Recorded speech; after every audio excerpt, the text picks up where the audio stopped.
The year is 1405. The South China Sea is a graveyard for human health. While European sailors are literally falling apart, their teeth falling out, old wounds reopening and bones disconnecting, the Chinese treasure fleet is seemingly spared the devastating scurvy epidemics that later ravaged European navies. Scurvy killed 2 million sailors during the Age of Discovery, more than storms, shipwrecks and battles combined. But the Chinese Navy, a force of 27,000 men, carried a secret weapon. It wasn't a rare fruit or a magic pill. It was a humble being they turned into a biological engine. Today, we reverse engineer the sprout reactor that kept the Emperor's navy alive while the rest of the world rotted at sea. By the end of this video, you'll realize that the Chinese Navy wasn't just sailing. They were manufacturing vitamins in the middle of the ocean. Zheng He's fleet was a floating city of 317 ships. When you have 27,000 men at sea for months, you aren't just worried about pirates, you are worried about the scurvy clock. The human body cannot make vitamin C. That means the moment a ship leaves port, a countdown begins. After about 60 days, collagen, the molecular glue holding your body together, starts to fail. Skin weakens, blood vessels leak, bones lose integrity. This is the scurvy clock. While European holds were packed with dead food, salt beef and kiln-dried hardtack, the treasure fleet operated on a different biological frequency.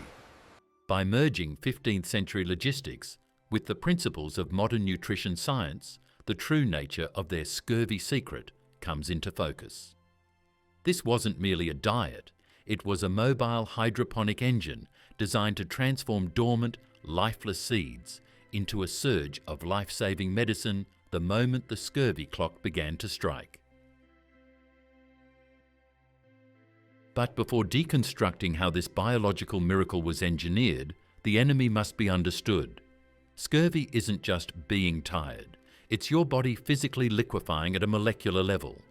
Without vitamin C, your body stops producing collagen, the molecular cement that keeps your organs and skin together. The scurvy clock starts ticking the moment you leave port.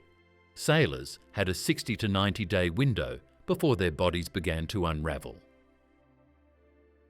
Picture this, a sailor who broke his arm 10 years ago. Under scurvy, the old bone callus that healed that fracture dissolves. The arm literally re-breaks itself at the original site while he's standing on deck. This isn't fiction, this is documented medical reality. European ships became floating hospitals of horror. Men's gums would swell and bleed until their teeth fell out. Old scars would reopen as if cut by invisible knives. The connective tissue holding their ribs together would fail, and they'd struggle to breathe as their chest cavity collapsed inward. The European solution was brutally simple. Preserve food, accept the losses, and keep sailing. Their diet of dried bread and salted meat contained exactly 0 milligrams of vitamin C. They were essentially sailing with a biological time bomb in their bellies. Ship after ship would limp back to port with half their crew dead or dying. The British Navy alone lost more men to scurvy than to enemy action for over 200 years. This was the maritime reality that every navy accepted as inevitable, except one. The Chinese knew the clock was ticking. To stop it, they didn't look for land, they built a farm on the water. The Chinese solution didn't start with medicine. It started with something that looked useless: dry, rock-hard soybeans. These weren't your modern edamame. These were hard, dormant seeds that could survive years in storage without rotting. While European barrels of flour turned into toxic mold within weeks of hitting the tropics, Chinese barrels of dry soybeans remained perfect time capsules of potential life for entire 3-year voyages. This is where most people get the story wrong. They think the Chinese just ate more vegetables, but a dry soybean has almost no vitamin C. The real genius was what they did next. They triggered a biological explosion. The moment water touches a soybean, it stops being food and starts becoming a factory. It goes from almost no vitamin C to roughly 15 to 20 milligrams per 100 grams in about 5 days of sprouting. That's enough that a modest daily portion could prevent scurvy entirely. Below deck, the treasure ships carried rows of ceramic tubs, quiet, humid spaces where seeds were waking up and turning into fresh food. Picture this. While European sailors were chewing on rock-hard dead bread, Chinese sailors were eating living sprouts grown in ceramic trays right under their feet. It was a high-output hydroponic lab 500 years before NASA existed. 1 pound of dry beans could expand into several pounds of fresh, vitamin-rich sprouts, maximizing the ship's limited space. But here's where the engineering gets truly brilliant. The Chinese didn't just solve the vitamin C problem, they created a complete biological defense system.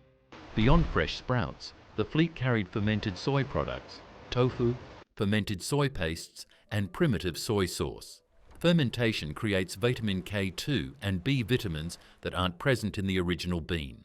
More importantly, these fermented foods acted as primitive probiotics, keeping the crew's gut microbiome healthy and preventing the infections that killed thousands of European sailors. Now step back and look at what they built. A sailor with gut rot from bad drinking water could be saved by fermented soy paste, which crowded out bad bacteria and restored digestive health.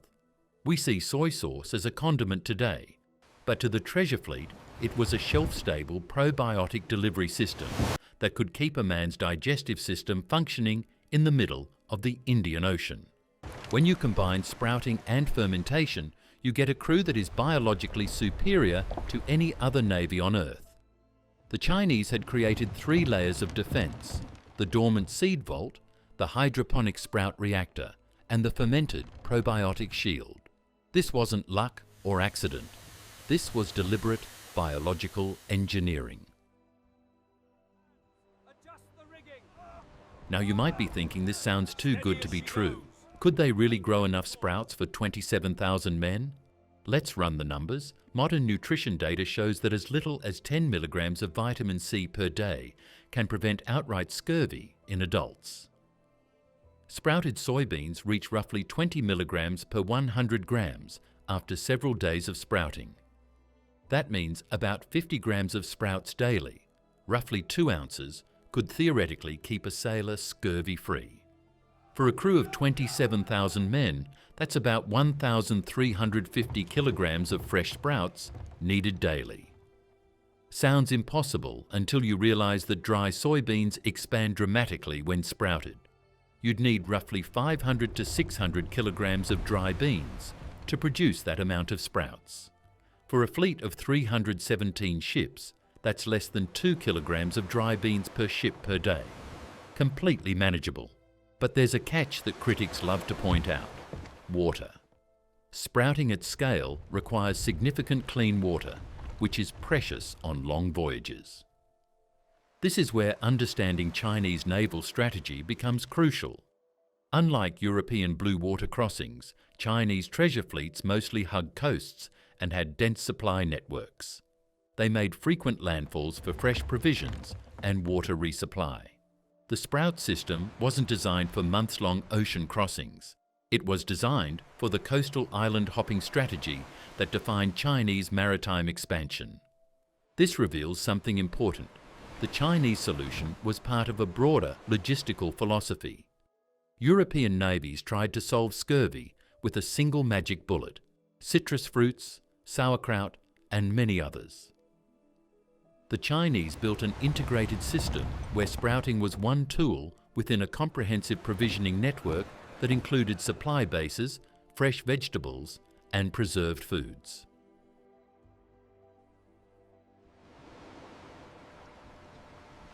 But here's what makes this story even more remarkable. We're rediscovering their logic today. Modern space agencies are currently testing bean and microgreen growth for Mars missions, for exactly the same reason Zheng He's engineers did 600 years ago. The problems we face aren't new. They've just been solved before by people with different tools. NASA's veggie growth chambers are essentially high-tech versions of those ceramic sprouting tubs. The material's changed, but the biology is identical. When you're trying to keep humans alive in an isolated environment with limited resources, you need to turn storage-stable seeds into fresh nutrition on demand. The Chinese figured this out in 1405. We're just catching up. This brings us to a fascinating historical irony. By the time James Lind was conducting his famous citrus experiments in the 1740s, Chinese sailors in the Indian Ocean had already been using bean sprouts as a vitamin delivery system for centuries. European medicine was still trapped in humoral theory, treating scurvy with bloodletting and mercury. Meanwhile, Chinese naval doctrine had already solved the problem through practical food engineering. Why didn't this knowledge spread? The answer reveals something crucial about how innovation travels, or doesn't travel, across cultures. Chinese medical theory framed diet and disease in terms of yin-yang balance and five-phase harmony. Sprouts weren't classified as anti-scurvy agents. They were balanced, cooling foods that harmonized the body's energy. European physicians, thinking in terms of humours and miasmas, wouldn't have recognized the Chinese solution even if they'd encountered it. This is the tragedy of parallel innovation. Two civilizations can solve the same problem in completely different ways, but if their explanatory frameworks don't align, the solutions remain isolated. The Chinese had the practical answer, but they explained it in terms Europeans couldn't understand. Europeans had the scientific method, but they applied it to the wrong variables for centuries. The real lesson here isn't just about scurvy. It's about how we think about technology and innovation. We assume progress is linear, that we're always getting smarter and more advanced. But the Chinese treasure fleet represents a different model. Integrated systems thinking applied to complex logistical challenges. They didn't just solve scurvy, they engineered a complete biological support system for long-range maritime operations. Consider the scale of what they accomplished. 317 ships carrying 27,000 men on voyages lasting months or years, with scurvy rates so low they barely register in historical records. Compare that to European expeditions, where losing half your crew to scurvy was considered normal. The Chinese simply were better systems engineers. This systems approach extended beyond food. Chinese ships were compartmentalized with watertight bulkheads, making them nearly unsinkable. Their magnetic compasses were more accurate than European alternatives. Their star charts covered navigation routes Europeans wouldn't master for centuries. The soybean solution was just one component of a comprehensive technological advantage. The most important lesson here is the relationship between food and medicine. While Western tradition often treats food as fuel and medicine as a separate treatment, Chinese philosophy saw them as inseparable. By treating food as medicine, naval engineers built dietary systems that prevented problems before they started. Sprouted soybeans provided vitamin C, while fermented soy protected the gut. It was a multi-layered shield that boosted overall immunity. The implications of this reach far beyond naval history. Today, as NASA designs closed-loop life support systems for Mars, they are applying this exact philosophy, combining food production, waste recycling, and atmospheric management into a single biological system. NASA's high-tech growth chambers are, in essence, the modern descendants of 15th century ceramic tubs.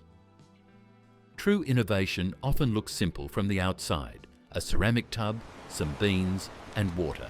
It doesn't look revolutionary. But the genius lies in the systematic application of deep biological principles.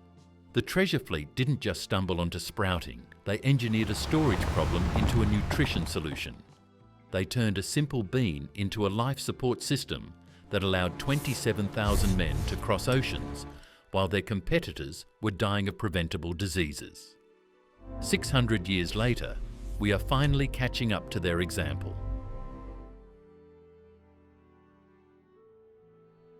The next time you see a bean sprout, don't think of a salad garnish. Think of a 600-year-old medical breakthrough that kept the world's largest navy operational while their competitors were literally falling apart. Imagine wooden ships crossing the ocean with ceramic tubs below deck, quietly turning stored seeds into medicine, while other navies accepted mass death as unavoidable. It is a reminder that the best technology isn't always the most complex, it's the most elegant. The problems we face today aren't new. They've just been solved before by people with different tools and different ways of thinking. The soybean secret reminds us that innovation is about seeing old problems with fresh eyes. 3 layers of defense: the dormant seed vault, the hydroponic sprout reactor, the fermented probiotic shield. This is how 27,000 men conquered the sea. But keeping a crew alive isn't just about what you put into the body, it's about how you manage what comes out. On a ship with 27,000 men, a single day of poor sanitation would trigger a plague that could wipe out the entire fleet. If you are interested in this topic. This video deconstructed the invisible engineering of how the treasure fleet managed tons of waste and maintained surgical levels of cleanliness in the middle of the ocean. Click to see the sanitation systems that were centuries ahead of their time. See you there.